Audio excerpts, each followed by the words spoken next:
The live TV, सच सबसे आगे। नमस्कार, मैं अनमोल प्रीतम और आप देख रहे हैं द लाइव टीवी। देश भर में हो रही सांप्रदायिक हिंसा को लेकर जहां एक तरफ मोदी सरकार देश के अंदर आलोचना झेल रही है, तो वहीं दूसरी तरफ अब मोदी सरकार को अंतर्राष्ट्रीय मंच से भी जोर का धक्का लगा है। अंतर्राष्ट्रीय धार्मिक स्वतंत्रता को लेकर गठित अमेरिकी आयोग ने भारत सरकार की न सिर्फ तीखी आलोचना की है, बल्कि मोदी सरकार द्वारा मुस्लिमों के खिलाफ दुश्मनों जैसा व्यवहार करने और हिंदू राष्ट्र के विचारों को आगे बढ़ाने जैसा गंभीर आरोप भी लगाया है। हालांकि यह आयोग अमेरिका का भारत को लेकर नीति तय नहीं करता, लेकिन हाँ, भारत को लेकर अमेरिका का क्या नीति होगी, आगे क्या रिश्ते होंगे, इस बात को प्रभावित जरूर करता है। इसलिए यह कहा जा सकता है कि शायद अमेरिका भारत को लेकर अपनी नीतियां बदले, क्योंकि एक तरफ जहां अमेरिका अपने न्यूयॉर्क के टाइम स्क्वायर में भी मुस्लिमों को खुले में नमाज पढ़ने की इजाज़त दे रहा है, तो दूसरी तरफ भारत में मस्जिदों से अजान के खिलाफ भी हनुमान चालीसा पाठ करने की बात की जा रही है और सत्ताधारी पार्टी के नेताओं द्वारा बात ऐसी की जा रही है, फिर भी प्रधानमंत्री चुप है। क्या है पूरी खबर, क्यों इस आयोग ने दी इस तरह की रिपोर्ट और इससे क्या बदलेगा अमेरिका और भारत के बीच, और इस पर भारत की क्या है प्रतिक्रिया और इसके नतीजे क्या होंगे, ये सब कुछ हम विस्तार से जानेंगे। लेकिन सबसे पहले इस खबर को विस्तार से जान लेते हैं। ये खबर है बीबीसी हिंदी की। बीबीसी हिंदी ने इस खबर की हेडिंग दी है कि अंतर्राष्ट्रीय धार्मिक स्वतंत्रता पर अमेरिकी आयोग का कहना है कि हिंदू राष्ट्रवादी सरकार के तहत भारत में धार्मिक स्वतंत्रता में काफ़ी गिरावट आई है। ये लगातार तीसरा साल है जब अमेरिकी आयोग ने भारत को खास चिंता वाले देशों की सूची में डालने की सिफारिश की है। आयोग की सिफारिश से नई दिल्ली काफ़ी नाराज है। वार्षिक रिपोर्ट में पैनल ने दक्षिण एशिया के बारे में व्यापक चिंता व्यक्त की है और विदेश विभाग के पाकिस्तान को ब्लैकलिस्ट में शामिल करने का समर्थन भी किया है। ये पैनल सिफारिशें देने के लिए नियुक्त किया गया है, लेकिन ये अमेरिका की नीति निर्धारित नहीं करता। आयोग ने भारत में साल 2021 में धार्मिक अल्पसंख्यकों, विशेष रूप से मुसलमानों और ईसाइयों पर हुए हमलों की तरफ इशारा किया है। आयोग का कहना है कि नरेंद्र मोदी सरकार ने अल्पसंख्यकों के प्रति शत्रुतापूर्ण नीतियों के जरिए एक हिंदू राज्य की अपनी वैचारिक दृष्टि को बढ़ावा दिया है।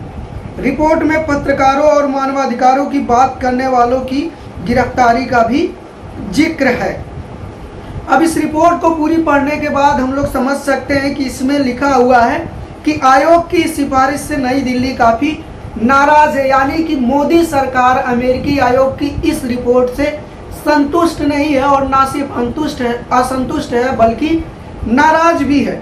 तो वहीं दूसरी तरफ जो आयोग ने बड़ा आरोप लगाया है कि मोदी सरकार अल्पसंख्यकों के खिलाफ शत्रुतापूर्ण नीतियां अपना रही है, यानी कि दुश्मनों जैसा व्यवहार कर रही है, दुश्मनों जैसी नीति अपना रही है और हिंदू राज्य की अपनी वैचारिक दृष्टि को बढ़ावा दे रहे हैं, यानी कि आरएसएस की जो वैचारिक दृष्टि है उस दृष्टि को बढ़ाने की दिशा में मोदी सरकार काम कर रही है। यह रिपोर्ट है अमेरिकी आयोग की।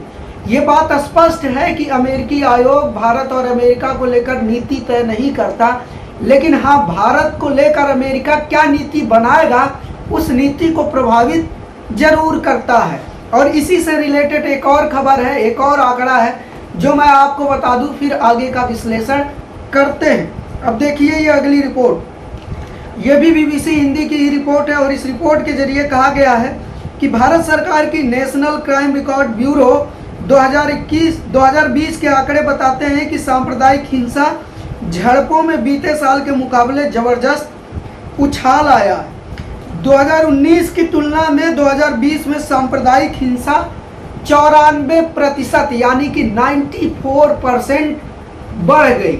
सोचिए कितना बड़ा उछाल है ये। 94% बढ़ जाना अपने आप में बहुत बड़ा आंकड़ा है। ये आंकड़ा साफ तरह से इशारा करता है कि मोदी सरकार सांप्रदायिक हिंसा और सांप्रदायिक दंगों को रोकने में नाकाम रही। अब बात करते हैं कि आखिर ऐसा क्या हुआ कि मोदी सरकार को अंतर्राष्ट्रीय पटल पर भी आलोचना झेलनी पड़ रही है। उसका सीधा सा मतलब है कि मोदी सरकार की चुप्पी। प्रधानमंत्री मोदी की खामोशी।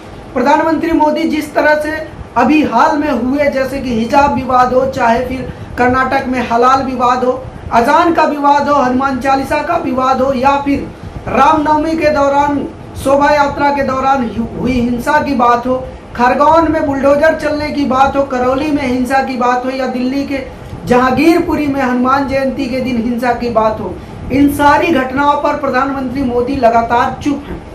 अभी तक एक भी ट्वीट प्रधानमंत्री की तरफ से नहीं आया है जिसमें उन्होंने देशवासियों से शांति की अपील की हो, या फिर कोई बयान दिया हो कि इस तरह की हरकत और हिंसा में शामिल लोगों के खिलाफ कानून सख्ती से काम करेगा। इस तरह का भी कोई बयान प्रधानमंत्री की तरफ से नहीं आया है, ना ही प्रधानमंत्री कार्यालय की तरफ से इस तरह का कोई बयान आया है। गृह मंत्री की तरफ से भी कोई बयान नहीं आया है, ना ही किसी बड़ी मंत्री की तरफ से भी इस तरह का बयान आया है। मध्य प्रदेश के खरगोन में हुई सांप्रदायिक हिंसा को लेकर वहां के मुख्यमंत्री शिवराज सिंह चौहान ने कई सारे ट्वीट किए, जिसमें दंगाइयों से निपटने की बातें थी, बुलडोजर चलाने की बातें थी, लेकिन कहीं भी एक भी ट्वीट में मध्य प्रदेश के मुख्यमंत्री ने शांति और भाईचारे की अपील नहीं की। यही डिफरेंस है। इसीलिए मोदी सरकार पर यह आरोप लग रहा है कि मोदी सरकार की चुप्पी कहीं ना कहीं इस तरह का जो काम हो रहा है, जो हिंसा हो रही है और हिंसा को जो लोग उकसावा और बढ़ावा दे रहे हैं, उन लोगों का मनोबल बढ़ा रही है। इसीलिए मोदी सरकार पर यह आरोप भी लग रहा है कि मोदी सरकार इस तरह के हिंसा को इनडायरेक्टली बढ़ावा दे रही है।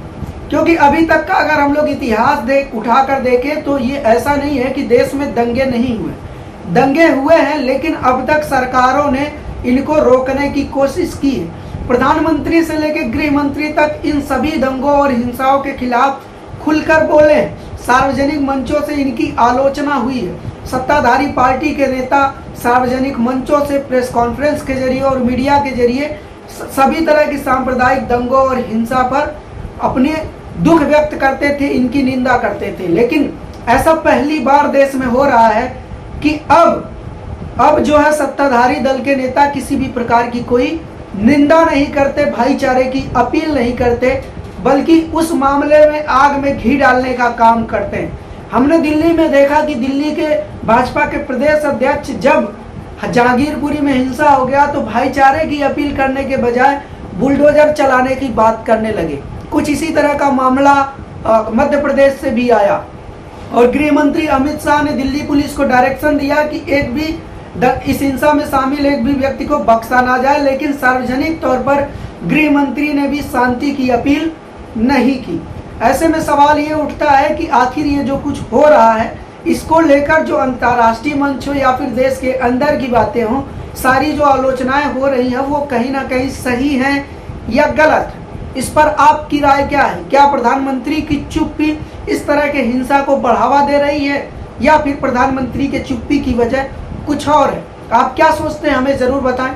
और ऐसी बहुत सारी खबरों और अपडेट के लिए आप जुड़े रहे हमारे साथ और देखते रहे दी लाइव टीवी। शुक्रिया।